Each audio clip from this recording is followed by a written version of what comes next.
Nous, on était sur un autre événement au Pontet, un gros tournoi de foot, c'était super bien d'ailleurs, avec Carlos aussi, qui est venu participer à ça, qui a duré un peu plus longtemps que prévu. Il y avait 16 équipes de foot, en vrai, avec plusieurs quartiers d'Avignon, mais pas que. Comme d'habitude, voilà, c'est ce qu'on essaie de faire de toute façon avec la France Insoumise, et plus généralement, c'est à la fois de faire des moments politiques comme ça, un peu général, sur là, on va faire un peu d'actualité, un peu plus précis, etc., un peu plus poussé, qui parle plus aux militants et aux militantes, qui sont des moments très importants, avec la permanence populaire, mais comme d'autres événements. Et aussi, on essaye de faire passer la politique de plein de façons diverses et variées, par tous les moyens possibles, y compris, là, c'était par le foot, donc il y avait plein de gens qui savaient même pas qu'on était député à la base. Le sport est politique. Le sport est politique. Tu as beaucoup travaillé dessus d'ailleurs. Mais je sais que c'est un sujet qui revient pas mal, parce que tu viens de là d'ailleurs. Tu viens du sport aussi. Donc en vrai, c'était un bon moment, c'était chouette. On a pu aussi évidemment échanger. C'était un tournoi en solidarité avec Gaza d'ailleurs. Voilà, on a pu faire un live en direct, tout ça. Bon, c'était bien. En tout cas, ça fait super plaisir de recevoir Carlos Bilongo, député. Voilà. Merci. Quand même, depuis 2022, c'est ça? 2022.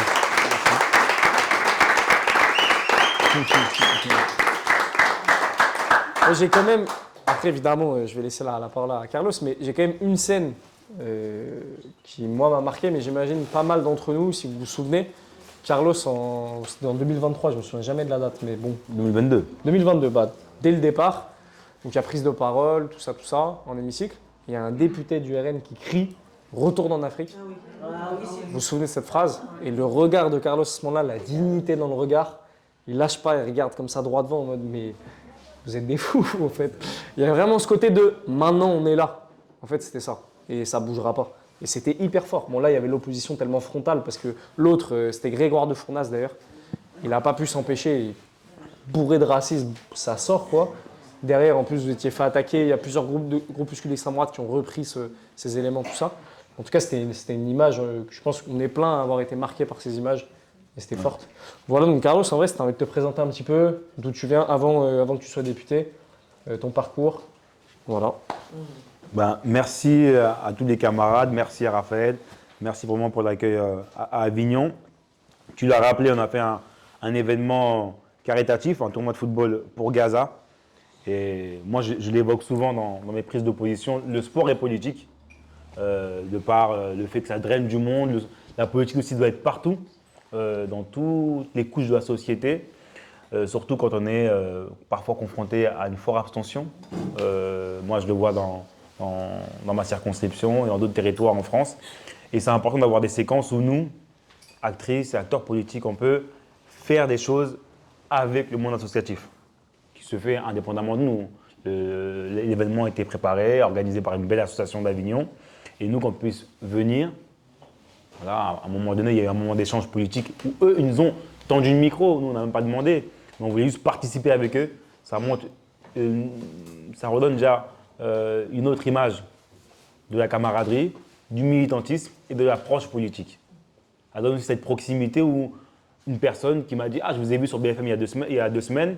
Je suis très heureux de venir avec vous, d'être devant vous et de vous poser quelques questions. » En fait, c'est ça qu'il faut donner du lien, ça donne du sens à l'action, et surtout quand c'est pour une bonne cause. Et c'est pour ça que j'essaye, moi, de multiplier parfois mes déplacements partout en France sur ce type de dispositif où je dis s'il y a un événement lié au sport, handisport ou autre, je viens avec grand plaisir. Et après, s'il y a un truc à faire avec les camarades, c'est encore une fois un plaisir qui est doublé. En tout cas, voilà, je suis très heureux. C'est ma première fois à Avignon, je ne suis jamais venu. Du coup, encore une fois, voilà, merci pour l'accueil. Et moi, du coup, Carlos Bilongo, j'ai été élu en 2022. Je suis député de la 8e circonscription du Val d'Oise. C'est les villes de Sarcelles, Garges, Arnaudville, Bonneuil et Villiers-le-Bel. Et je suis né à Villiers-le-Bel, comme la camarade qui est ici en face de moi, qui m'a annoncé qu'elle vient de ma ville. C'est ouais, la tienne aussi, la mienne aussi. Et je suis un militant, on va dire, des quartiers populaires. J'ai fait toutes mes classes dans ma ville en tant que militant associatif, où on avait une structure associative, on faisait d'abord les sorties pour les plus jeunes, l'aide aux devoirs, on a fait après les colis alimentaires. Je ne savais pas que j'allais m'engager politiquement, mais je faisais toutes ces actions-là au sein du quartier, parce que je trouvais que c'était important de faire les choses, parce qu'il y en avait de moins en moins de politiques publiques. Moins de politiques publiques étaient mises en place, moins de services publics, et il y avait ce besoin de créativité. Quand on n'a rien, on est en bas des tours, il faut créer quelque chose. Et créer quelque chose de vertueux avec la solidarité, c'est ce qui nous maintenait toujours dans le droit chemin, on va dire, et ce qui nous a fait avoir beaucoup de monde qui ont été ralliés dans les actions associatives. Et dès lors où il y a eu à un moment donné les élections municipales en 2014, je m'étais engagé dans une liste, suivant une liste au municipal, parce que voilà, j'étais toujours en contradiction avec le maire sur différents dispositifs. On avait une mairie socialiste très troscanien, parce que Troscan est de notre territoire. Troscan est de Sarcelles, du coup c'est très, très troscanien. Et on a commencé à militer de cette manière-là. Et on avait un grand projet, qui a été ma grande lutte. C'était un projet écocide, on va dire. On a des grands hectares d'espace vert à Gonesse. Et juste après les révoltes de 2007, on a eu 2 jeunes à Villebel qui se sont fait renverser par la police, ils sont décédés. Et à la suite de ça, on a dit on va faire un grand projet dans l'est du Val d'Oise. Parce que vous avez des quartiers populaires, il y a eu les révoltes urbaines, il y a eu les émeutes, etc. On va vous faire un grand projet. Et à un moment donné, ils voulaient nous mettre Roland-Garros, un circuit de Formule 1. Et à chaque fois, c'était que des projets d'hyperconsommation, parce qu'après, c'était Europa City, un hyper centre commercial. Et du coup, moi, militant associatif, j'avais dit, j'avais été intervenu dans la presse, j'avais dit, j'aimerais bien avoir une grande école à la place. Ou même pas une université, par exemple. Pourquoi vous nous mettez un centre commercial alors qu'il y a un centre commercial qui n'est pas très loin, parce qu'on est à 15 km, même pas à 5 km de Charles de Gaulle, de Roissy. Il y avait déjà un centre commercial qui s'appelle Europa City, qui existe toujours. Et on a aussi à Paris Nord 2, qui n'est pas loin, et Paris Nord 1, qui est à Aulnay-sous-Bois, qui est vraiment à moins de 5 km. Je dis, la réflexion n'est pas bonne. Je dis, je ne comprends pas.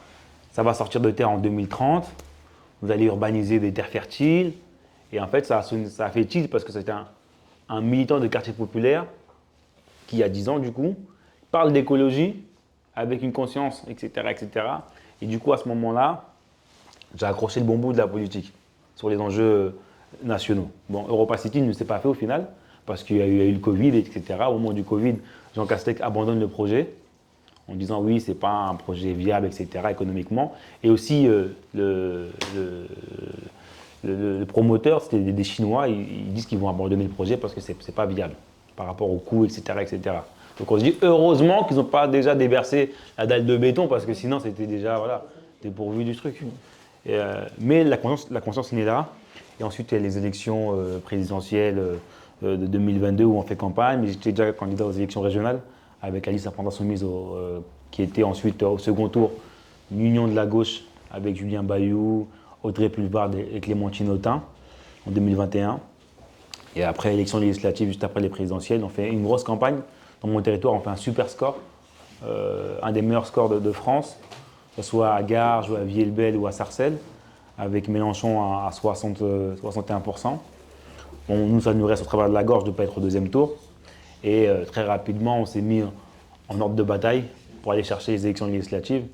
Et je suis très heureux d'avoir été élu député en 2022 et réélu après la dissolution. Premier tour, non Au premier tour. Ouais. Premier tour, premier tour.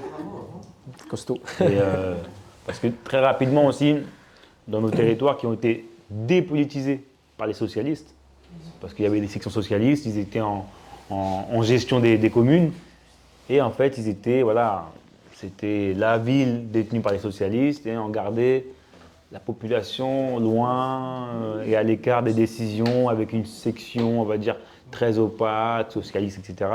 Et le fonctionnement de la France Insoumise avec les groupes d'action, ça a révolutionné mon territoire. Dans le sens, en fait, les militants étaient directement dans l'action. Et puis dans les réunions de section, on va que se disputer entre nous. Qui est premier secrétaire de section, ça va être quand l'élection, les adhérents, etc., les trucs du PS qui font qu'en fait, ça devient un entre-soi et on n'est plus vers les gens. Du coup, la France Insoumise, dans mon territoire, on a rénové la politique, on va dire. On a fait la politique différemment. Et moi, ça matchait vraiment avec mes engagements associatifs, d'être toujours constamment en train de créer quelque chose, toujours dans les événements. Et en fait, de par ça, ça fait que 2022, on gagne. Et 2024, on gagne au premier tour parce que les gens, ça devient un vote naturel. Parce qu'en fait, on est avec eux. Quand vous êtes dans les événements avec les habitants, mon associatif, quand vous êtes à la fête du quartier, vous êtes à la fête des voisins, vous êtes à la fête de mamie et papy, les personnes âgées du territoire, à la fête de football également, à la fête du tennis, à la fête de ça, bah, les gens en fait disent bah, en fait, mon député ou mon élu, c'est l'élu du quotidien. Et automatiquement pour eux, bah, ils disent bah, et aussi, quand on est dans ces séquences-là, parfois on a des remontées d'informations. Il manque une AESH dans telle école, il manque un prof là-bas, ou là-bas, dans tel quartier, il faut créer une amicale de locataires. Des fois, c'est des petits moments qu'on va. Parce que les habitants ne vont pas avoir des fois le réflexe de venir à la permanence parlementaire, vous appeler, faire un mail, etc. Et on casse ça. Et quand vous cassez cette spirale-là, on rentre dans l'automatique avec les camarades, on arrive aussi à drainer de nouvelles personnes avec nous. Et après, on a de belles victoires. Et moi, par exemple, dans ma commune, dans ma circonscription, j'ai 5 communes. Et du coup, un petit village est à Bonneuil en France. Et le reste, c'est Villebel, Sarcelles, Arnaudville et Garges. J'ai réussi à avoir maintenant des camarades qui sont candidats partout. Et je suis très heureux. C'est-à-dire, en 3 ans de mandat, dès les municipales qui arrivent, on a mis des listes partout et on est très heureux. Et même si parfois les socialistes font des communications pour dire oui, les insoumis sont candidats dans des villes où il y a des maires socialistes, en fait, c'est la démocratie. On est candidat et on va aller, on va se battre. Et on est très heureux de faire campagne. Et on est très heureux d'avoir fait des listes de 35, 40. En fait, c'est 40, 35 personnes qui sont politisées, engagées dans une liste, qui vont parler politique à la maison, qui vont encore aider après sur les prochains scrutins, qui vont s'engager au travail, dans des luttes, dans les grèves, dans les blocages à faire. C'est ça la victoire. Il ne faut plus reculer. Le monde est ultra politisé. Et en fait, on ne va pas se laisser faire, on ne va pas dire pardon d'être là. On va s'affirmer, on va gagner des batailles. Et coûte que coûte, on ne va pas se laisser faire par ce système qui est mis en place. On ne va pas être résigné à dire que l'extrême droite arrivera au pouvoir et on va rester assis à attendre de savoir s'il y a un arrangement ou pas entre les macronistes et les socialistes. Non, on va au combat, on va à l'affrontement, on va au combat des idées, on va convaincre et on va gagner à la fin. C'est ça la conviction que moi j'ai. Parce qu'en fait, on va dire pour moi, des fois, je dis que c'est une question de vie ou de mort. L'extrême droite au pouvoir, je ne peux pas m'en résigner, je ne peux pas l'accepter. À 1 an avant, 2 ans avant, je ne peux pas l'accepter. Parce que je sais que des personnes vont perdre la vie s'il y a l'extrême droite au pouvoir. Perdre la vie, perdre leur travail, etc. Ils vont subir une pression qu'ils subissent déjà aujourd'hui. Quand, des fois, je parle au niveau des titres de séjour, des personnes qui travaillent en France, qui payent des impôts, qui sont en situation régulière et qui tombent dans une situation irrégulière parce que leurs titres de séjour ne sont pas renouvelés, dans une séquence où c'est très compliqué parce qu'ils vont perdre leur emploi. En fait, parfois, ça va déstabiliser un foyer. Tout, etc., etc. Et même les gens, après, ont des envies de suicide, etc. Et quand on voit parfois aussi les violences policières, etc. Et je dis, bon, l'État déjà que nous avons, qui n'est pas le meilleur État dans son organisation, avec l'État de droit, quand on a un ancien ministre de l'Intérieur qui voulait, qui arrivait lui-même à critiquer l'État de droit, M. Retailleau, je me dis, si demain, vous avez la 5e République dans les mains du RN, c'est péril dans les chaumières. Et surtout pour les premiers de corvée. C'est les premiers de corvée qui vont prendre directement dans la tête. Tout de suite. Donc on ne peut pas s'y résigner. Il faut militer, il faut y croire. Moi je suis optimiste. Et en fait, il reste 15 mois avant les élections présidentielles, ou peut-être une élection avant. Mais chaque scrutin, c'est des batailles à gagner. Les municipales, c'est des batailles à gagner. Il faut qu'il y ait des bastions où on a des idées fortes et on s'affirme. On est les seuls militants sur le terrain. On est les seuls militants à parler politique. Hors élection. Tout le temps, les militants soumis sont sur le terrain. J'ai l'impression, moi, d'avoir été en campagne depuis 2020, on va dire, que j'étais vraiment dans les élections municipales, je ne me suis jamais arrêté jusqu'en 2025. Et ça, vous pouvez vous applaudir, vous n'avez pas arrêté. Et chaque victoire, c'est vous. Comme ça, dès qu'il y a une lutte, on est là. Les caisses de grève, on est les premiers à être là. On ne lâche pas. C'est ça l'âme d'être une militante ou un militant. Mais ça porte ses fruits. Et à la fin, la phrase c'est à la fin on va gagner. Mais moi je suis convaincu que c'est déjà une victoire ce qu'on fait. Il n'y avait plus de politique, on ne parlait plus de politique. On nous a volé les présidentielles en 2022. On nous a dit il y a la guerre en Ukraine, il n'y aura pas de débat, le président est occupé, il doit parler avec Poutine au téléphone, il n'y a pas d'élection présidentielle. Il n'y a pas de débat, stop, ça va durer 1 mois, allez, et Macron a regagné. Et là maintenant les gens se plaignent, 4 ans après. Oui, c'est vrai qu'il n'y a pas eu de présidentielle, on n'a pas pu débattre vraiment de la réforme de retraite. Même des partis politiques en soutien du gouvernement.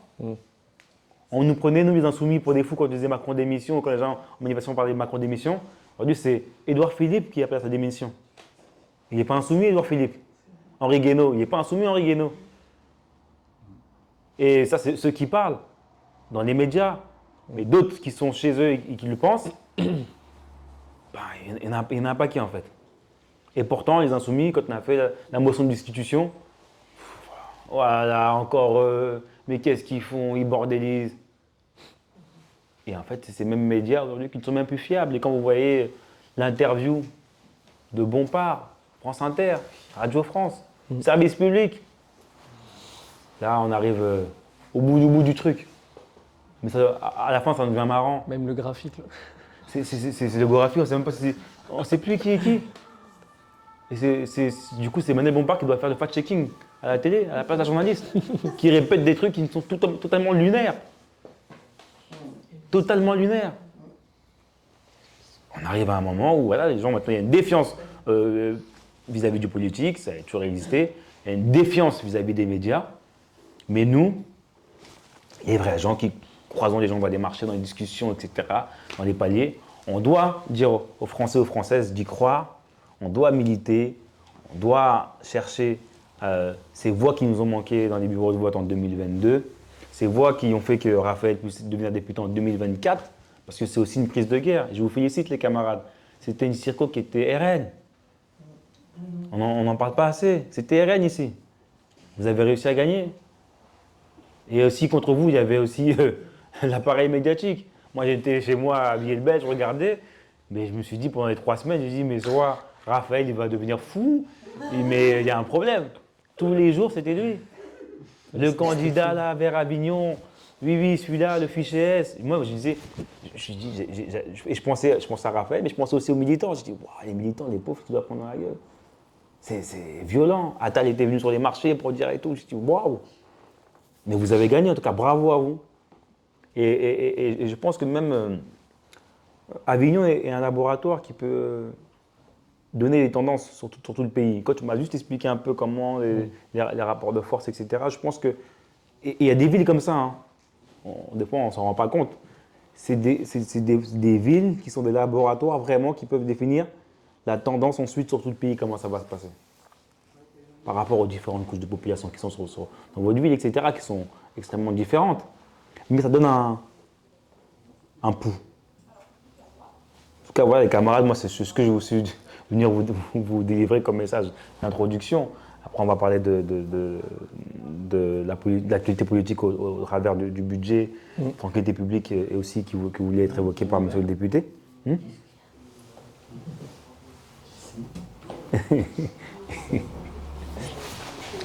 Mais ouais, bah merci beaucoup Carlos déjà pour la présentation.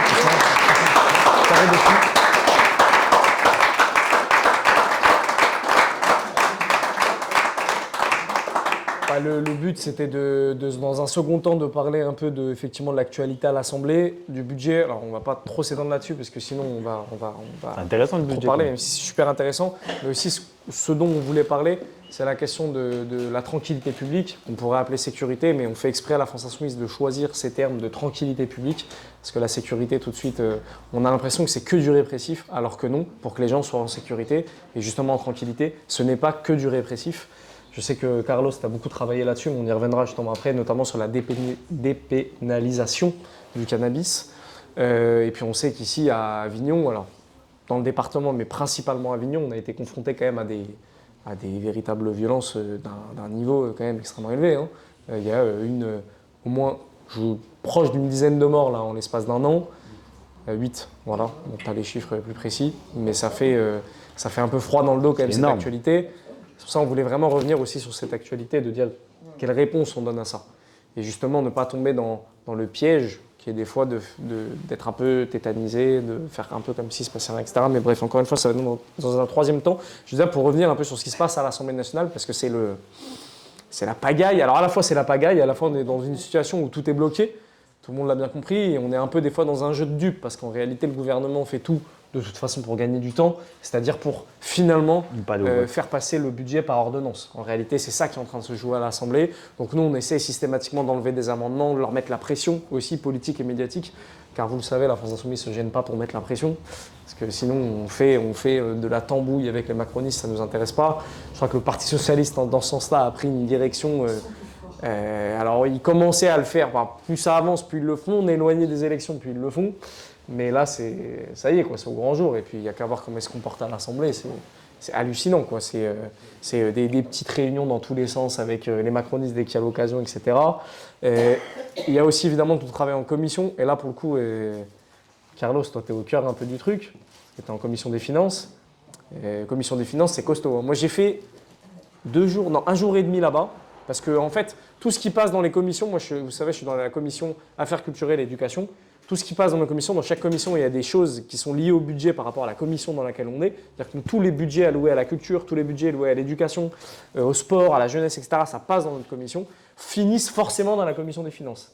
Ah, les amis, vous avez des députés, en l'occurrence Carlos, on pense à Éric Coquerel, Jérôme, je crois aussi, il est là-bas. David Guiraud, bon. Pierre Jacquin, Marianne Martini. C'est un travail, les amis, intensif. C'est-à-dire qu'ils passent des fois des semaines entières, du lundi au dimanche, en commission des finances, dans l'hémicycle, il y a un peu plus déjà de vie, on va dire ça comme ça.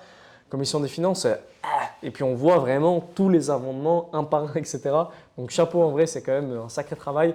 D'autant plus qu'encore une fois, c'est d'autant plus frustrant qu'on le sait, à la fin, les macronistes veulent tout faire pour balayer, entre guillemets, le travail qui aura été fait à l'Assemblée, même si c'est important de le mener. Parce que c'est vrai que des fois, on pourrait se dire, on laisse tomber, et tant pis qu'on va faire du travail en circonscription. De toute façon, les macronistes vont faire adopter leur budget par ordonnance, etc. Donc autant aller faire ailleurs. Mais il y a quand même aussi quelque chose de politiquement important d'aller montrer qu'à l'Assemblée, il y a des batailles. Je ne sais pas si tu veux revenir un peu sur tout ça, sur la commission des finances, je ne sais pas, sur les batailles que tu as obtenues durant ce budget, là où... Voilà. Non, il y a un vrai débat idéologique en commission des finances sur des amendements qui vont donner une trajectoire quand on va pouvoir en gagner, mais c'est aussi une séquence de clarification avec nos partenaires du NFP de 2024. Les socialistes ont adopté une stratégie qui devront aujourd'hui assumer vis-à-vis des Français. Ça, c'est un point important, c'est une clarification. Et le débat budgétaire permet ça. Ça veut dire le débat budgétaire, on va dire quelle est notre stratégie, quel amendement, comment on se positionne sur ça ou sur tel ou tel sujet. Sur le PLF, en amont du débat du PLF, on était sur la taxe Zuckman au mois d'août dernier. On était plus ou moins sur le même point où c'était on fait adopter la taxe Zuckman. S'il n'y a pas de taxe Zuckman, on refusera le budget qui nous sera imposé.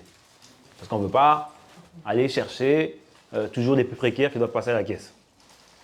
Bon, c'était au moment où Bayrou faisait ses podcasts, où il annonçait plus ou moins les 2 jours de férié en moins, etc. etc. Bayrou demande le vote de confiance, etc. Il commence à dire qu'il va reculer sur les jours fériés. Les socialistes commencent à le prendre pour victoire et pour argent comptant, en disant oui, bon, ça a été retiré, la taxe Zuckman, on va essayer de faire une taxe allégée, la nouvelle taxe des socialistes, qui n'est pas passée d'ailleurs.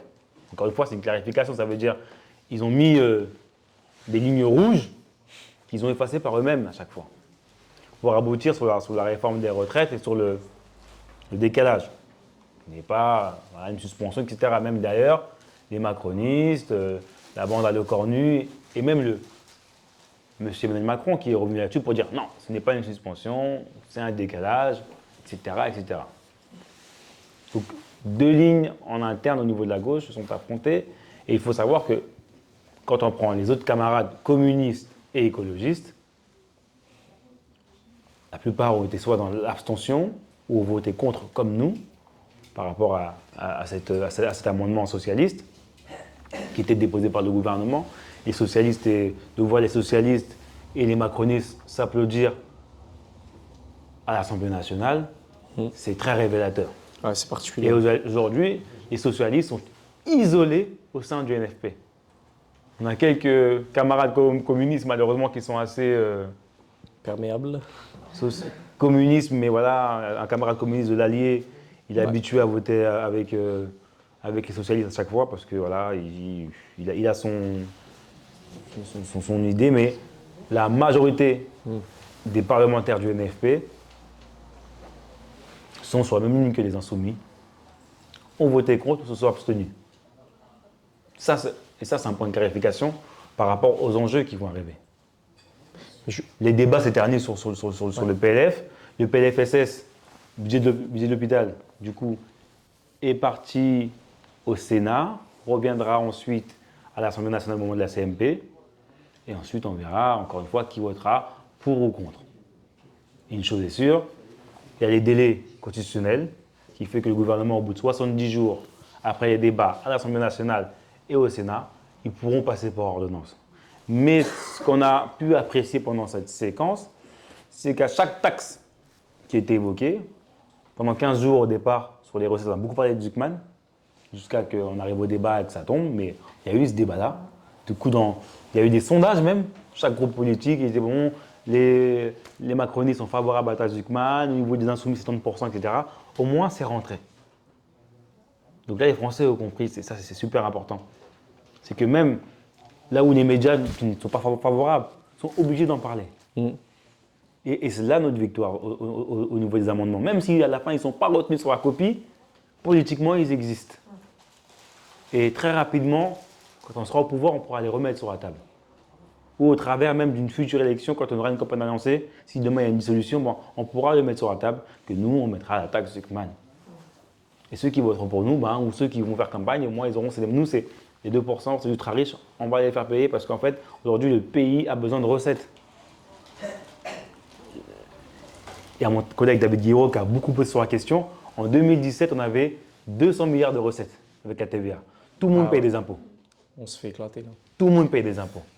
Les recettes de notre pays ont diminué. C'est le problème des recettes. Il est là le problème. Et quand vous avez Bruno Le Maire, qui s'explique il y a une semaine pour dire « J'avais prévenu en Conseil des ministres, mais on m'a ri au nez, on m'a dit démerde-toi ». C'est eux qui se prétendaient être les Mozart de la finance. Il fallait les voir en 2022 quand on était élus. On disait « Ah, vous connaissez rien, on est les Mozart de la finance, on maîtrise tout ». Et à la fin, 1000 milliards de dettes. Ils ont appauvri l'État.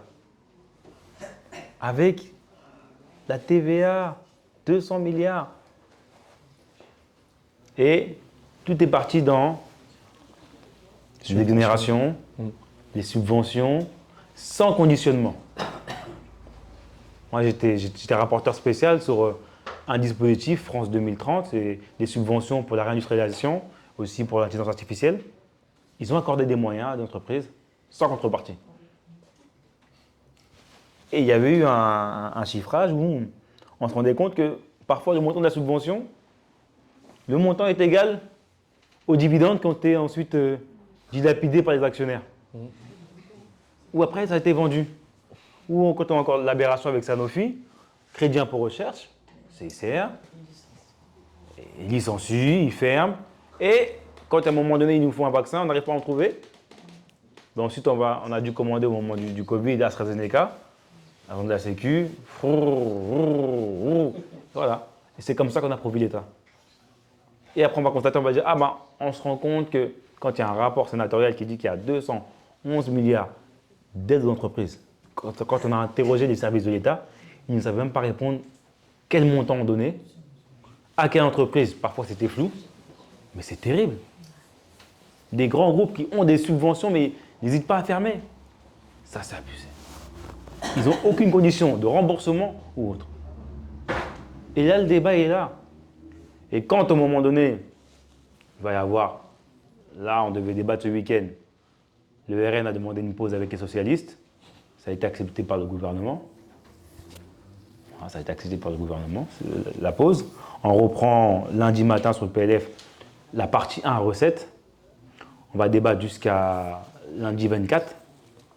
Et lundi 24, on va avoir le vote sur la première partie des recettes. Encore une fois, si les socialistes votent pour la partie 1 du PLF, là, c'est même pas le PLFSS où il y a l'amendement concernant le décalage des retraites. Le PLF, c'est vraiment le projet de loi de finances qui n'est pas lié à celui de la Sécu. Les socialistes ont créé victoire sur l'amendement sur le décalage de la réforme des retraites, mais sur le PLF, si les socialistes votent pour ou s'ils s'abstiennent, c'est une adhésion de facto à la Macronie. On avait un président fragilisé, en difficulté, et le soutien des députés socialistes ont permis la continuité du macronisme.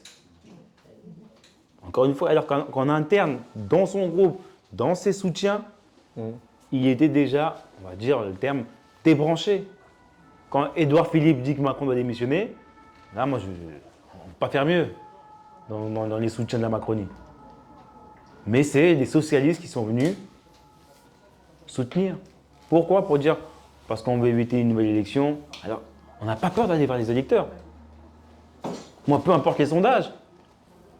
Si demain c'est dissous, ben, j'irai faire campagne de manière combative.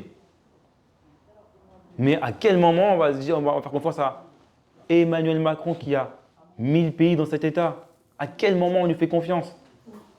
Il a vidé les caisses de l'État. Cet été, le débat, c'était de savoir si on rajoutait 1 ou 2% sur la TVA. Ça veut dire qu'il va récupérer l'argent directement dans la poche des Français, sans problème. C'est l'impôt le plus injuste, la TVA, tout le monde le paye, peu importe la situation financière. Ça ne les dérange pas. Ils ont réfléchi là-dessus cet été. Normal, ils ont fait des podcasts avec M. Bayrou. Ça ne les dérangeait pas. 21%, 22%, ça ne dérange pas. Oui, il y a eu un débat cet été. Mais quand on demande 2%, 1600 foyers qui ont un patrimoine au-dessus de 100 millions d'euros, alors là, vous avez le droit à tout. Ils vont partir, mais qu'est-ce que vous faites, etc. Vous êtes méchants, vous vous rendez compte. En plus, quand vous demandez, vous criez un peu trop fort. Pensez à eux, ils ont réussi, vous êtes jaloux. Vraiment, les Français, voilà, c'est inacceptable. En tout cas, voilà, le débat, il est clair. Nous sommes malheureusement trompés, comme a dit Jean-Luc Mélenchon par les socialistes. Trompés, c'est le terme. Et en fait, c'est un aveu d'échec de leur part, de vouloir continuer un système qui dysfonctionne, qui ne marche pas. Et les Français ne vont pas se tromper là-dessus. Les Français vont pas. Moi, j'ai confiance en la France. Les gens vont savoir se relever. Il y a toujours eu un pays coupé en deux pendant des grandes heures de l'histoire. Il y a eu des gens qui ont su se relever, et vous incarnez ça. Des gens qui ne résignent pas. Vous êtes cette résistance. Mais on ne va pas accepter de nous faire balader pendant la question budgétaire. Du coup, encore une fois, il y aura une clarification le 24 novembre. Mais je pense que la partie 1, même si elle n'est pas adoptée, il y a le PLF aussi va revenir, le PLFSS va revenir à l'Assemblée nationale début décembre, fin novembre. Ça va créer encore une séquence avec la CMP, il y aura la deuxième partie du PLF et l'échéance finale du PLF pour avoir l'idée, ça va être 23 décembre. Là, on part pour encore 1 mois et 1 semaine pour avoir une clarification. Alors que si les socialistes étaient restés sur les positions du NFP, M. Barnier avait été censuré début décembre, on aurait pu arrêter la mascarade début décembre. Mais les socialistes font durer le plaisir ou autre, mais en tout cas, ils permettent à Macron de continuer sa mascarade et sa politique dévastatrice pour les Français et les Françaises. C'est un peu ça, la question budgétaire. En fait, il y a déjà une clarification effectivement à gauche, comme l'a dit Carlos. Voilà, il y a effectivement des différentes options qui sont clairement mises. C'est où on est en rupture, encore une fois, toujours la même chose avec le macronisme, où effectivement on se range derrière les macronistes pour... en réalité, il y a un peu la peur des élections, un peu la peur de se manger une bâche aux élections, etc. de la part des socialistes, sans vraiment qu'ils sont accrochés à leur siège. Encore une fois, je vais aller un peu plus loin quand même dans l'explication, parce que tu disais la plupart des autres députés du NFP, hors socialistes, communistes, écologistes, votent très régulièrement avec nous. Ils sont quand même très mal à l'aise du comportement du Parti socialiste, parce qu'ils sont aussi mal à l'aise de nous donner le point, entre guillemets, mais c'est pas parce qu'on les force, c'est parce que la situation est tellement grotesque que forcément on est en accord. Bon, mais par contre, il ne faut pas être dupe, c'est qu'en réalité, ces députés, ils sont en contradiction avec leur direction. C'est que la direction du Parti communiste français actuel est pour ce qu'est en train de faire le Parti socialiste. La direction actuelle des écologistes, alors on ne sait pas trop quelle direction il y a, mais on sent bien qu'il y en a certains aussi qui aimeraient que les autres députés... Bon, voilà, donc il faut aussi être lucide. À la fois, je te rejoins parfaitement sur... C'est vrai, en direct à l'Assemblée, la plupart des députés du NFP hors France Insoumise sont plutôt en accord avec la stratégie de dire en fait il faut une rupture avec le budget qui est en train de nous imposer, Macron, etc. Mais être lucide sur le fait que les directions de ces partis, de ces organisations, C'est pas vraiment ça qui est en train de se passer. Et je voulais faire un autre zoom, c'est sur l'extrême droite, le Rassemblement national. C'est vrai qu'on les oublie même quand on parle du budget, à raison, Carlos, quand tu décris la situation, parce que pour le coup, c'est flagrant dans la bataille des amendements, que ce soit en commission, que ce soit en hémicycle, la bataille, elle est entre nous et les macronistes. Mais vraiment, c'est impressionnant. La bataille idéologique, politique, technique, parce que moi, je ne suis pas un des plus techniques sur le budget, je vous le dis, je l'apprends, vous vous doutez, vous savez d'où je viens, etc. J'apprends beaucoup. On apprend vite, mais on apprend. Mais il y a d'autres camarades qui sont vraiment très, très investis. Toi, notamment Carlos, dans la commission des finances, mais beaucoup d'autres. Avec Coquerel, qui a aussi beaucoup d'expérience sur ces questions-là. Mais il y a vraiment une bataille très forte avec les macronistes, très régulièrement d'ailleurs qu'on tourne au ridicule sur tout un tas de sujets. Et le RN, c'est vrai que des fois, on les oublie. En fait, juste, ils ne parlent pas. Genre même en commission, nous est arrivé par exemple sur la question du budget de la culture, ces grands fameux patriotes qui voudraient défendre la culture française et compagnie, ils sont juste pas là. Des fois, il y a un ou deux députés, ils savent même pas ce qu'il faut voter, quel amendement défendre, ils savent pas. Juste à la fin, généralement, c'est ce qui s'est passé pour la culture par exemple, ils n'étaient pas là. Ni pour la question de la conservation du patrimoine, ni pour la question du développement de l'art vivant, ni sur toute la question culturelle, la défense des langues, tout. Ils n'étaient pas là. Ils sont venus défendre deux choses. Ils sont venus dire que Medine, rappeur, était antisémite et islamiste et qu'il fallait arrêter de donner des subventions à des rappeurs soi-disant islamistes et antisémites. Voilà, c'est des choses qu'ils ont, c'est leur contribution à la culture française. Et la deuxième contribution, c'est qu'ils sont venus faire un amendement, parce que vous savez, on a des fonds qui sont débloqués pour la culture à l'échelle internationale. Et en fait, c'est ce qui permet le rayonnement de la France à l'échelle internationale. Notamment dans d'autres pays, on vient subventionner des, j'en sais rien moi, ce qui permet par exemple à une troupe de théâtre, par exemple, d'aller se produire à l'étranger. C'est grâce à ce type de fonds. C'est à ça que ça sert. Donc en fait, on se place d'un point de vue strictement patriotique, on va dire ça. C'est chouette, ça fait vivre la culture française, on l'a fait vivre à l'international. Et eux, ils ont vu international. Alors là, non, on coupe tout. Hein. International, alors là, non. Vraiment, mais par pur racisme, quoi. C'est-à-dire qu'ils pensent même pas. C'est vraiment de la débilité. Et c'est ça. Alors nous, on rigole en commission. Enfin, on rigole. C'est malheureux, mais on en rigole tellement ils sont ridicules, etc. Même eux, des fois, c'est un peu mal à l'aise. Couper les fonds de l'Institut du monde arabe. Ah ouais, couper, oui, c'est vrai, il y avait ça aussi. Parce que ils ont vu arabe, ils ont vu, ah non, il faut couper les fonds de l'Institut du monde arabe. Alors là, ah, mais c'est vraiment genre, c'est risible. Et, alors, évidemment, c'est le fond politique qui les anime, c'est-à-dire qu'il ne faut jamais oublier pourquoi ils sont là. Alors oui, des fois, ils nous mettent un peu un vernis social pour exister politiquement, etc. Mais leur fond politique, c'est le suprémacisme blanc. C'est la seule chose qui les intéresse. C'est comment diviser les gens selon des concepts raciaux, ethniques, etc. C'est ce qui les anime. C'est pour ça que ça ressort dans ce genre de moment. Et c'est aussi que c'est des cancres. Enfin vraiment, genre là, la journée que j'ai passée en commission des finances, ils ne font rien. C'est pas des bosseurs, quoi. Alors, comme on est des êtres humains, on n'est pas tout le temps en train de travailler, etc., à faire des 24 heures sur 24, etc., évidemment. Mais alors, pour le coup, eux, c'est assez flagrant, quoi. Tu en as un ou deux qui, de temps en temps, travaillent pour faire exister quelque chose. Mais en fait, la plupart du temps, juste, en fait, ils ne travaillent même pas sur la question du budget. Parce qu'ils s'en foutent. Fondamentalement, ils n'en ont rien à faire. De quel va être le budget pour la France, c'est quoi? C'est secondaire pour eux. Ce qui leur intéresse, c'est effectivement comment faire toujours plus monter le racisme dans cette société. Et par contre, comment, de temps en temps, utiliser la question sociale et la colère sociale légitime en France, d'une part des budgets qui nous sont imposés, etc., pour vouloir glisser, comme sur les retraites, ça a été le cas. Ils nous ont fait croire qu'ils étaient contre la réforme des retraites, etc., sans vraiment jamais proposer quelque chose de mieux, voire même Bardella qui dit que finalement que la retraite à 67 ans, ce serait pas si mal, comme aux élections législatives en 2024. Bon, en tout cas, quand même, il y a eu des prises d'opposition de la part du RN. Alors c'est un bordel monstre, ils ne savent même pas comment se défendre eux-mêmes dans cette histoire de budget, etc. Il y a quand même un tournant libéral qui s'observe. Le dernier budget, soit ils s'abstenaient, soit même ça leur est arrivé de voter avec nous quand il y avait des choses trop grossières, typiquement les taxes sur les ultra-riches, etc. Pour se placer du côté plus populaire, ils essayaient un peu de se donner de temps en temps, de donner le gage en disant « bon, regardez, on est un peu du côté du peuple, etc. etc. » Là, c'est de plus en plus flagrant qu'il y a un tournant libéral. Ça, c'est aussi l'influence Bardella, toute une influence du parti chez le... Encore une fois, il faut toujours penser l'économie à l'extrême droite, pas comme quelque chose comme nous qui est central. Pour nous, c'est central parce que c'est ce qui vient donner le tempo à la société. Là, on choisit de mettre l'économie, les rapports de force, parce que simplement, on est une organisation de classe, quoi. En fait, on vient défendre les intérêts d'une classe sociale qui est exploitée contre les intérêts d'une autre classe sociale qui nous exploite. C'est ça, le fondement politique de notre existence, en tant que mouvement, organisation, syndicat, peu importe. Et on vient, refléter ça à l'Assemblée nationale. Le RN, pas du tout. C'est une question ultra secondaire.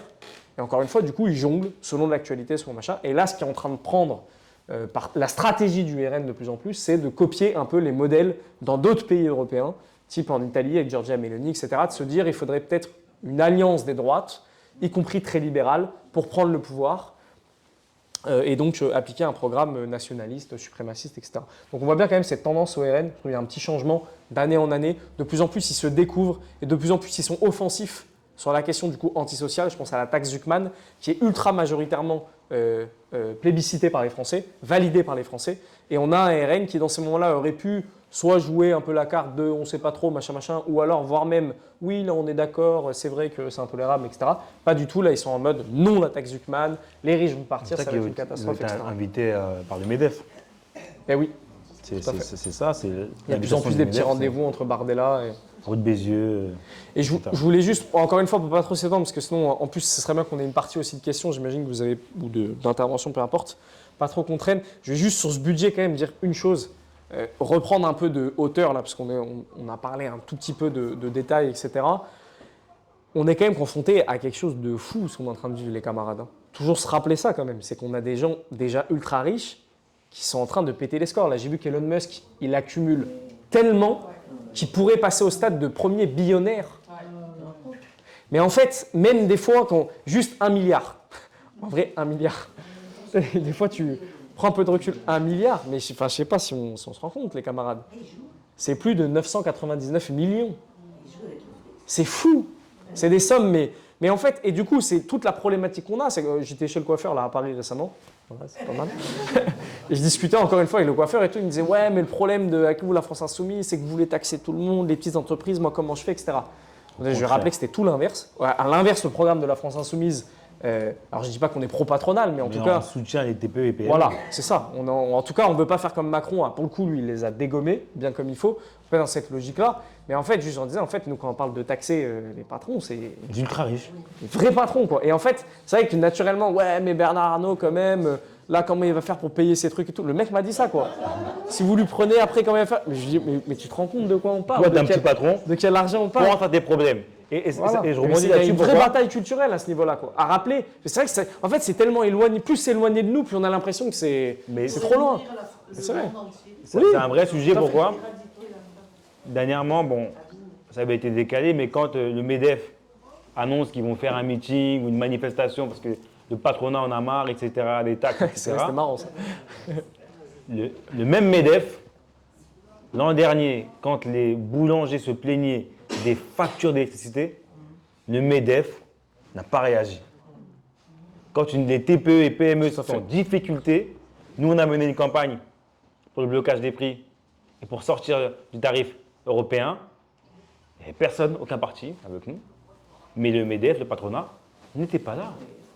N'était pas là pour les petits patrons. Et aujourd'hui, à chaque fois, on va nous montrer les petits boulangers en difficulté en disant « Ouais, vous voulez taxer les ultra riches, comment il fera le boulanger ?» À un moment donné, il faut voilà, stop. Et en fait, il y a ça. Et en fait, c'est à cause du récit médiatique que parfois, les personnes vont reprendre pour leur compte. Quand on écoute, parfois j'écoute les GG, les RMC, en fait, ils mélangent tout et n'importe quoi. Et à chaque fois, on vient en soutien de Bernard Arnault. À la fin, c'est lui, hein, quand même le remercier. Il va partir. Il faut le remercier. Vous imaginez, mais Sterin est déjà parti. Sterin, il est en Belgique. Sterin, il ne paye pas ses impôts en France. Hein. Milliardaire, vous savez, qui finance l'extrême droite, pour le coup, ici. Et il est en Belgique. Et il ne paye pas ses impôts en France. C'est le gars qui vend vous savez, les smartbox. Les trucs, en fait, il se fait. Mais déjà c'est un peu vicieux quand même. Hein. Ils ont théorisé ce qui marche.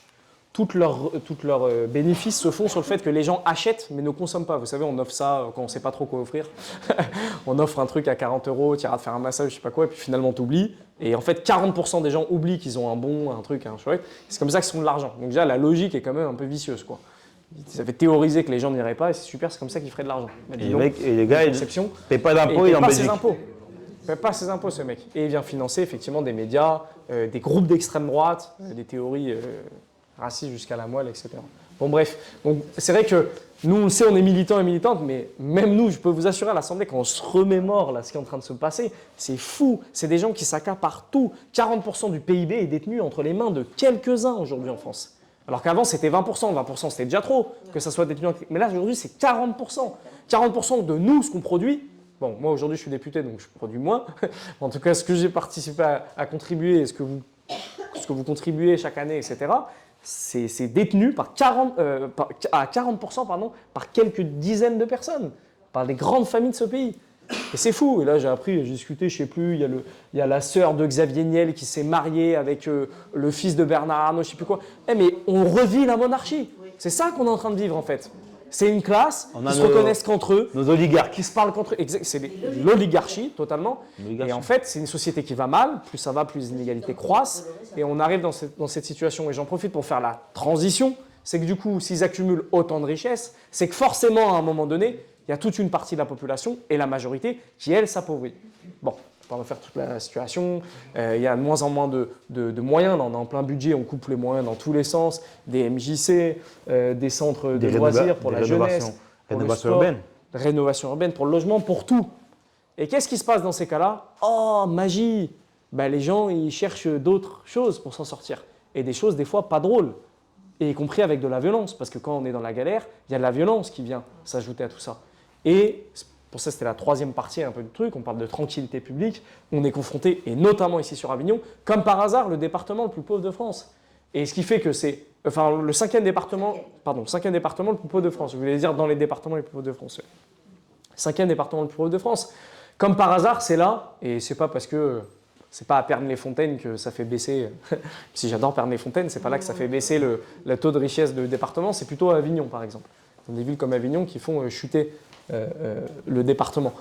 C'est bizarrement, c'est dans ces endroits-là que tout à coup se développe ce qu'on a appelé le narcotrafic, mais en réalité trafic de stupéfiants, des moyens illégaux, on va dire ça comme ça, de faire fructifier l'économie informelle. Une économie, voilà, informelle, en dehors de l'État, en dehors de tout cadre, etc. Et forcément, il y a une violence qui s'accentue dans ces moments-là. Mais ça, c'est pas un phénomène. Alors évidemment, les racistes sautent dessus pour dire le problème, c'est l'immigration. Le problème, c'est telle ou telle population. Parce qu'ils n'auraient pas la bonne couleur de peau, pas la bonne religion. Bon, explication d'autant plus absurde que lorsqu'on dézoome un peu, lorsqu'on prend un peu de recul sur ce qui se passe au niveau international, partout les camarades, que ce soit en Amérique du Sud, que ce soit aux États-Unis, que ce soit en Afrique, que ce soit même chez nos pays voisins, par exemple en Italie, moi il y a une ville que j'aime énormément, qui est la ville de Naples. Naples a été traversée pendant des années, ça va un peu mieux aujourd'hui, mais pendant des années, par ce qu'on appelle la mafia, qui est plus ou moins là, ce qu'on est en train de vivre petit à petit. On n'est pas encore au stade de la mafia, mais petit à petit, on y arrive. Mais après, l'hypocrisie est où? C'est que la France est championne d'Europe de consommation de cannabis. Voilà, déjà au moins c'est comme ça. Oui, en plus de ça. Voilà. Avec une répression à tout va. Mais la statistique est là, championne en consommation. Ça veut dire que c'est l'ensemble des un Français sur deux a déjà consommé au moins une fois du cannabis. C'est énorme. Voilà. Mais après, du coup, on reviendra plus précisément sur le cannabis, mais juste pour finir sur ça, sur quand même ce qu'on est en train de vivre. Moi, vous savez, il y a un événement qui m'a un peu marqué. Peut-être je vais dire des bêtises, mais il y a à Marseille déjà, il y a la DZ Mafia qui ont fait un truc qui m'a bien choqué. Et dans un autre quartier aussi, vous savez, il y a un réseau de drogue. Et je crois qu'ils ont fait une récolte ou je sais pas quoi pour des jouets à l'école ou un truc comme ça. Je sais plus ce qui s'est passé, mais ça, c'est le début de la mafia. Et c'est finalement, bon, évidemment, les morts, les attaques, la violence, c'est ce qui nous effraie au premier abord. Mais moi, ce qui m'a le plus effrayé, c'est de me dire qu'il y a des gens, l'État est tellement absent qu'il y a des gens qui font du trafic de stupes toute la journée, qui pensent alors faire du social, pas pour faire du social, pour faire plaisir aux gens, ils font ça pour mieux exister, mieux faire fructifier leur business. Il ne faut pas être dupe, évidemment. Ils font ça pour se faire mieux voir des voisins, mieux voir du machin, pour que finalement ils puissent développer leur business. Mais ça, c'est le truc qui m'a fait le plus flipper. Et on parlait de la mafia en Italie, si on veut faire un parallèle, c'est ce qui va se passer de plus en plus. C'est si cet abandon de l'État continue, là, petit à petit, on va se retrouver effectivement dans cette situation où on a des gens qui vont devoir compenser, entre guillemets, ce truc-là pour leur intérêt personnel, pour leur business. Ça me fait vraiment flipper. C'est ce qui est en train de se passer et surtout, qui sont les responsables? Enfin, je veux dire, là, on a des gens quand même qui sont au pouvoir depuis des années, soit Bruno Retailleau, Darmanin plus récemment, mais tous, Sarko, ils sont tous passés. Moi, je vais vous nettoyer ça au Karcher, je sais pas quoi, avec tous les trucs racistes qu'il y avait derrière en plus, etc. Mais c'est des gens qui nettoient rien du tout, qui ne font qu'accentuer le problème. Et il ne faut pas être dupe. Moi, je le dis à chaque fois. Alors, la dernière fois sur BFM, ils ont fait oula, oula, on n'est pas responsable de ce qu'il vient de dire. Moi, je suis très responsable de ce que je suis en train de dire et je le dis formellement et je le répéterai jamais assez. Ces gens-là sont parfaitement conscients de ce qu'ils font et ils ont un intérêt à ce que le narcotrafic se développe, à ce que la violence se développe, à ce que le trafic de stupéfiants se développe. Pourquoi? Parce qu'en premier lieu, c'est des gens racistes qui parlent mal tous les jours de ces populations-là. Ils ont la haine contre ces populations, par pur colonialisme, par racisme, etc. Et donc, ils ont un intérêt direct à ce que ce soit la merde dans ces quartiers. Est-ce qu'il y a de la violence? Est-ce qu'il y a de la division entre les gens, etc., etc. Ils ont un intérêt direct, et c'est leur politique surtout qui font qu'on est dans cette situation. Alors, ils nous font des grands plans de grande répression, etc. On verra qu'il y a d'autres alternatives, notamment la dépénalisation, dont on va parler juste après. Alors, à Marseille, ils ont envoyé la grande cavalerie. Pendant une semaine, il y a tous les CRS qui arrivent. Ouais, on sort les gros muscles, on est super fort, l'État, regardez, ils font moins les malins, les dealers. Bon, une semaine après, ils sont partis, le business continue. Et puis surtout, nous, en soi, on n'a pas de problème avec le répressif, mais quand il a du sens. Quand tu vois que dans le même temps, dans leur budget, ils suppriment des budgets sur la police judiciaire, qui est quand même l'organe qui permet justement de démanteler les réseaux, pas d'envoyer des espèces de 3 abrutis qui courent après des gens, ils ne savent même pas après qui, et plus après quoi. Mais des gens qui vont dire à quel moment il faut aller taper justement, à quel moment il faut aller soulever telle ou telle personne. Je ne suis pas en train de dire qu'il n'y a pas de police judiciaire en France, mais en tout cas, il y a un désinvestissement et budgétaire et politique de cette police-là. Et à l'inverse, on met de plus en plus de budget, alors plus en plus de gilets pare-balles plus costauds, de plus en plus des armes de plus en plus fortes, et de plus en plus de monde sur le terrain, les plus voyous possibles, etc. etc. Mais c'est tout l'inverse qu'il faut faire. Ils n'ont rien compris de ce qui est en train de se passer. Et évidemment, là, c'est pour l'aspect répressif. Et là, ça nous touche directement. Mais quand tu vois des éducateurs de quartier qui disent qu'avant, ils étaient une vingtaine, par exemple, pour couvrir ce qui n'était pas énorme, hein, et qu'aujourd'hui, ils sont 5 sur Avignon. Ils étaient une vingtaine, trentaine, c'était pas énorme. Hein. Vous voyez les manques quand même qu'il y a au niveau social. Aujourd'hui, ils sont 5. 5 pour répondre à ce qui se passe. Mais ils vont faire quoi eux? Enfin, après, je ne suis pas en train de dire qu'ils font mal leur travail, hein, pas du tout. Ils se démènent, etc. 5. Mais en fait, là aussi, elle est la solution. D'aller proposer autre chose aux jeunes. D'aller, pas à travers le sport, tu en as parlé. Il y a des gens, mais même de. Alors, pour le coup, c'est le bon côté des choses. Quand il y a un désinvestissement de l'État, on discute avec des jeunes. Il y a une salle de sport juste à côté à la Rocade. Elle a fermé. Et ils ont ouvert. Bon, la mairie leur a rien dit. C'est pas trop. C'est un peu, voilà. Ils ont ouvert la salle, ils la font tourner de façon autonome. C'est gratuit, etc. pour les jeunes. C'est incroyable. Là, j'ai appris à la Reine Jeanne. Vous savez, le quartier de la Reine Jeanne, c'est quand même très compliqué.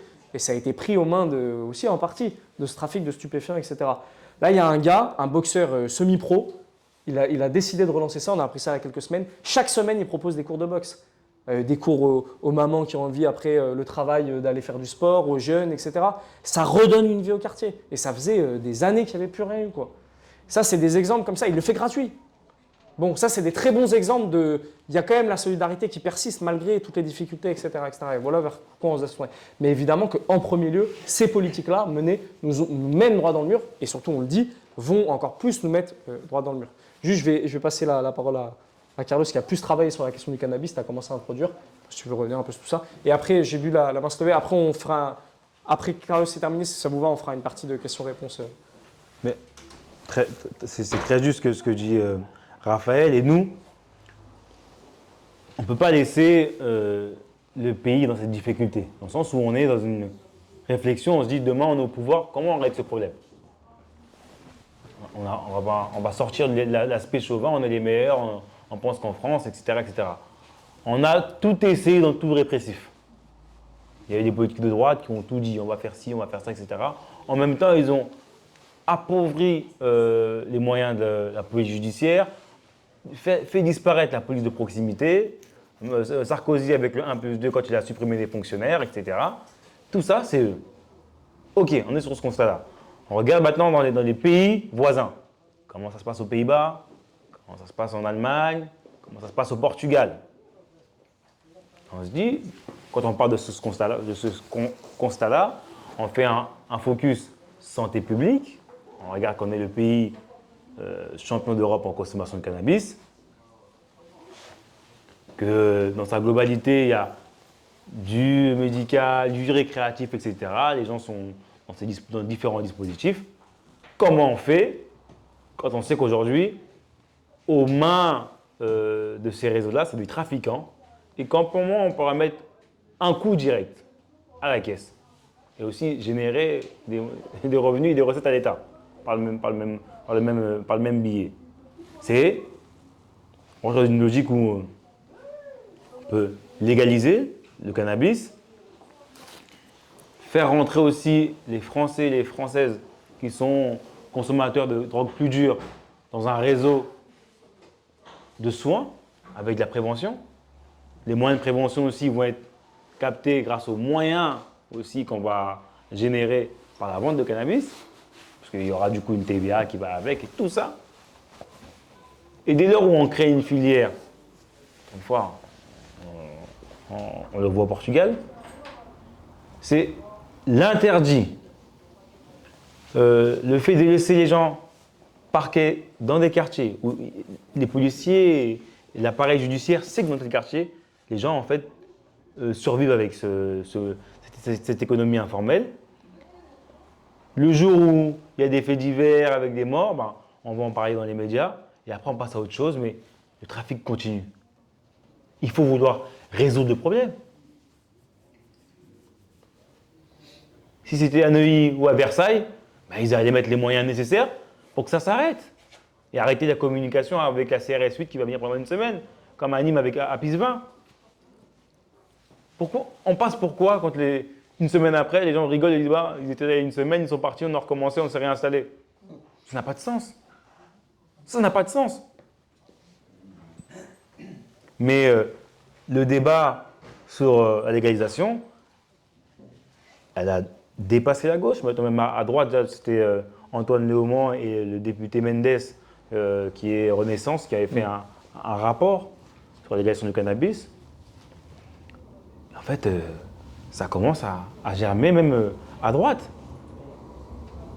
On comprend qu'en fait, le tout répressif n'a pas fonctionné. Parfois, quand on dit un Français sur deux, peut-être qu'eux aussi sont consommateurs. Et je confirme que les gens dans le 16e arrondissement, 15e arrondissement, et parfois même des sénateurs qui prenaient la parole au Sénat pour critiquer les gens qui les trafics de stupéfiants, on s'est rendu compte que ce sénateur-là, c'était un des sénateurs de consommateurs. À un moment donné, il faut sortir de l'hypocrisie. Au Portugal, eux, ils ont été encore plus loin. Ils ont tout dépénalisé. Avec des salles de shoot, etc. Des parcours de soins également. Mais pour que plus aucune personne n'aille se cacher dans un hall où il y a écrit dans le mur ici c'est 10 euros, 15 euros, vraiment que sachet, etc. Il faut sortir de ça. J'en doute pas, mais. En fait, on crée une brèche. Et c'est le seul moyen de récupérer ces réseaux. Et encore une fois, souvent les personnes qui tiennent ces réseaux, c'est pas en France que ça pousse, etc. Ça vient de différents ports. Et quand on discute avec les dockers, ils disent que nous, on n'a pas les moyens de surveiller toutes les cargaisons. Donc voilà, stop. Il y a des dockers, ce n'est pas qu'ils sont corrompus, j'entends. Mais quand il n'y a pas de moyens pour les dockers, pas de moyens avec la police judiciaire, et que parfois aussi, les barons de drogue sont dans les Émirats Arabes Unis, qui sont un pays qui est le pays numéro 1 en achat d'armes avec la France, on n'arrive pas à avoir de coopération judiciaire pour qu'ils puissent arrêter les personnes qui ramènent en fait et maintiennent ces réseaux actifs en Île-de-France, à Marseille ou à Avignon, à Nîmes, à Strasbourg ou autre. Ce n'est plus possible. Ce n'est plus que Paris, ce n'est plus que Marseille, ce n'est plus qu'Avignon, c'est Nîmes, c'est Strasbourg, c'est Rennes. Ce n'est plus possible. Mais dès lors où, moi je suis convaincu que, comme ça ne concerne pas souvent leurs enfants, peut-être que leurs enfants sont parfois consommateurs, mais ils ne vont pas être tributaires de tout le vice qui est derrière. Des mises à mort, des balles dans la tête. Le monsieur qui est ici, qui est décédé à Marseille il y a quelques jours. En fait, ça ne les intéresse pas. Ils ne veulent pas régler le problème. Et c'est à nous de le régler. Et dès lors où nous, on est dans une optique où on a un programme, l'avenir en commun, où on sait qu'on a une projection sur comment nous allons gérer l'État. Et oui, on passera par la légalisation. Comme on fait des pays frontaliers. Parfois, nous, je fais des déplacements avec mon équipe parlementaire. On va à Amsterdam. Aux Pays-Bas, ce n'est pas dans toutes les villes où on peut fumer. À Amsterdam, etc., j'ai observé, je me suis dit, bon. Et vraiment, il y a ce truc-là, c'est dès que ce n'est plus interdit, le cerveau réfléchit différemment par rapport à la consommation. Après, bien entendu, sur les grands centres ou sur les quartiers populaires, il va falloir injecter aussi de l'argent dans la rénovation urbaine, etc. Parce que dès lors où ça va plus être le cannabis, ça va être autre chose, ou une autre drogue, ou quelque chose d'autre qui va être inventé. Parce que dès lors où il y a un abandon de l'État, bah, en fait, le vide, ça crée pas mal de choses. Et tu l'as bien expliqué quand tu dis que c'est maintenant, c'est les dealers qui sont occupés de la rentrée scolaire, qui ont fait des courriers aux habitants. Ça, c'était pour la rentrée. Bientôt, c'est eux qui vont gérer la rue, qui vont rénover les façades ou qui vont réparer l'ascenseur. On va s'occuper de l'ascenseur, on va le réparer, etc. Et en fait, ça veut dire quoi? Ça veut dire que l'État est démissionnaire. On a un État démissionnaire avec une oligarchie dans les appartements feutrés parisiens et qui ne regarde plus les Français. Et qui vont juste attendre les élections, divisées par segment électoral et se dire oh, moi j'aimerais bien être élu en barrage contre Marine Le Pen au Barbada, bon ça sera le barrage et les gens fermeront les yeux sur mon programme économique, etc. etc. Et mon programme économique sera juste les intérêts von der Leyen et je fermerai les yeux sur ce que m'aura de faire l'Europe. Et je vais signer, je vais dire banco, comme avec le Mercosur. On était là à faire des petits malins, il faut respecter les traités européens. Ah, ce que dit Mélenchon, c'est interdit. Hein. Les traités européens. Eh ben, c'est eux qui étaient à la COP pour dire on ne va pas le signer. Et quand ils vont à Toulouse et qu'ils ont la pression des agriculteurs, Macron dit ah ben, on va pas signer l'accord comme ça. Mais c'était les premiers en 2022 à nous dire tout ce que Mélenchon dit au niveau des traités européens, il doit le respecter. À un moment donné, l'Europe, c'est bien beau, c'est mignon, mais il y a une concurrence capitaliste entre les pays frontaliers et les intérêts de l'Allemagne n'ont jamais été ceux de la France. Eux, ils ont vendu des véhicules, donc le Mercosur, ça leur plaît, ils sont contents, mais nous, on perd tout derrière. On perd tout. Et l'approfondissement, après, ensuite, d'échelle en échelle, on a des quartiers entiers qui sont mis en difficulté. Mais encore une fois, c'est légalisation, prévention, et ensuite investissement et moyens dans ces quartiers. On ne peut plus accepter de laisser le vide. Ce n'est plus possible. Et l'outil judiciaire, les politiques publiques ont conscience de cela. On a eu un monsieur, bon, je ne suis pas de son courant politique, mais M. Borloo, quand il avait un plan banlieue, etc., il allait voir M. Macron, il a expliqué, M. Borloo, que Macron lui riait au nez. Par rapport à la rénovation urbaine, loin. La question du logement, c'est une question centrale. Dès lors où les gens ont du mal à se loger, du mal à vivre, le panier moyen ne fait que diminuer avec l'inflation et les salaires n'augmentent pas, on crée une misère sociale. Et le moindre appareil qui va venir se greffer en termes d'économie informelle, d'illicite, bah les gens vont se raccrocher, surtout s'il n'y a pas de prévention, pas de soins, pas rien, qui est derrière. Et parfois, même nous, quand on va aller voir les jeunes, ils disent « Mais tu me proposes quoi? Là, c'est un travail, je suis payé, qu'est-ce que tu me proposes ?» J'ai trouvé porte fermée partout. Quand j'allais à l'école, le prof n'était pas là. J'ai raté mes études. Et là, quand on a M. Attal qui dit « Oui, moi, je veux refaire… t'as pas de brevet, tu vas pas au lycée. » Mais pour donner quoi ensuite aux jeunes? Qu'on les laisse à la rue? Non, c'est pas ça en fait la société. C'est pas mettre les gens au bagne, au placard et attendre de dire qu'ils se débrouilleront. Et après on dira comme à l'époque, comme Macron disait, au moins Uber, au moins ils seront pas astreints en train de vendre la drogue. C'est pas ça. C'est pas qu'on va laisser une société libérale, ubérisée, sans protection sociale, d'être malade, c'est pour votre pomme, ou sinon c'est dealer. Non, il n'y a pas que ça.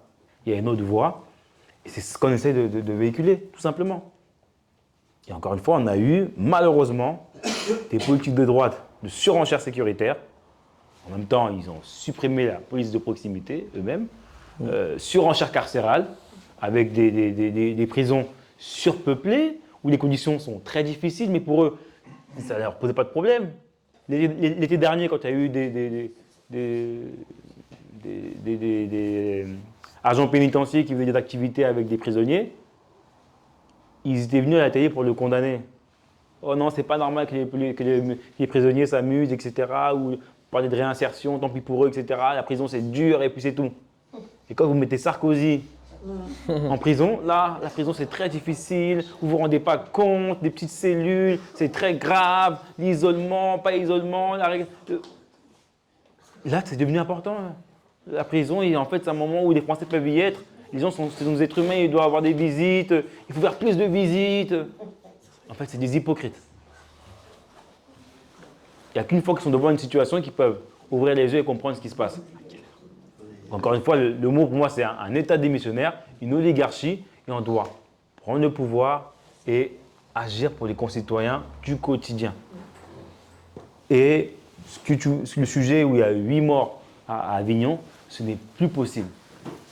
C'est un sujet qu'on doit traiter, en commençant par la base, parce que les familles sont meurtries, les familles doivent se reconstruire par elles-mêmes, il n'y a même pas d'accompagnement psychologique. Quand il y a des sujets comme ça, en fait, c'est plus possible. Parfois aussi, les maires ou autres dans les quartiers n'ont même pas les moyens de surmonter ça quand il y a un sujet. On fait comment? Moi, à Sarcelles,